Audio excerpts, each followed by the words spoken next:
తగ్గిన జీఎస్టీ ధరలపై అవగాహన కల్పించే లక్ష్యంతో సూపర్ జీఎస్టీ సూపర్ సేవింగ్స్ కార్యక్రమంలో భాగంగా కాకినాడ జిల్లా అధికారి యంత్రాంగం ఆధ్వర్యంలో ఈ నెల 13వ తేదీ నుంచి 19వ తేదీ వరకు కాకినాడ పైడా చెలమయ్య కళ్యాణ మండపంలో నిర్వహిస్తున్న కోకనాడ షాపింగ్ సంబరాలు ఘనంగా జరుగుతున్నాయి. సందర్భంగా బీజేపీ కార్యాలయంలో ఏర్పాటు చేసిన మీడియా సమావేశంలో బికిని విశ్వేశ్వరరావు మాట్లాడుతూ పెద్దాపురం డివిజన్లో జరుగుతున్న అక్రమ మైనింగ్ ని నిలుపుదల చేయకుంటే పెద్ద ఎత్తున ఆందోళన చేపడతామన్నారు.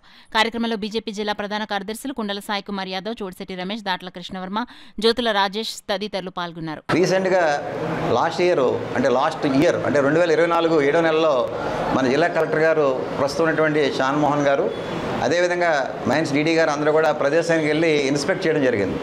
ఇది హిందువులో కూడా ఈ ఆర్టికల్ పబ్లిష్ అయింది. ఇన్స్పెక్ట్ అయ్యి అక్కడ 216 ఎకరాలకి మనం అఫీషియల్గా మైనింగ్ పర్మిషన్ ఇచ్చామని చెప్పేసి వారు తెలియజేయడం జరిగింది. మిగతా భూమి అంతా కూడా ఎక్కడ కూడా పర్మిషన్ లేదు.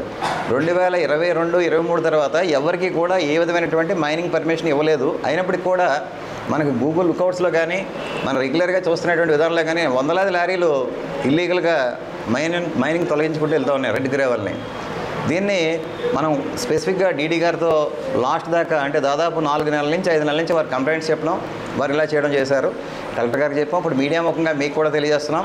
ఇక్కడ ఏదైతే మన పొల్యూషన్కి ఎక్కువగా అవకాశం వచ్చేటువంటి ప్రదేశాలు ఏదైతే ఉన్నాయో డస్ట్, వాటర్ పొల్యూషన్ అవుతుంది, డస్ట్ పొల్యూషన్ అవుతుంది. అదేవిధంగా అక్కడ ఉన్నటువంటి వైల్డ్ లైఫ్ కూడా తీవ్రంగా నష్టపోయి అక్కడ ఏమీ లేకుండా అయిపోయింది. ఇవాళ మనం అక్కడ చూస్తే కనుక మనకు ఒకప్పుడు ఎంతో ఆహ్లాదకరంగా రోడ్డు మీద వెళ్తుంటే కనుక అంత గ్రీనిష్నెస్తో మనకు మంచి ఎన్విరాన్మెంటల్ ఫ్రెండ్లీగా మంచి గాలితో ఉండేటువంటి ప్రదేశం ఇవాళ డస్ట్ ధూళితో ఉండడం అనేది మనందరికీ కూడా చాలా బాధాకరమైన విషయం.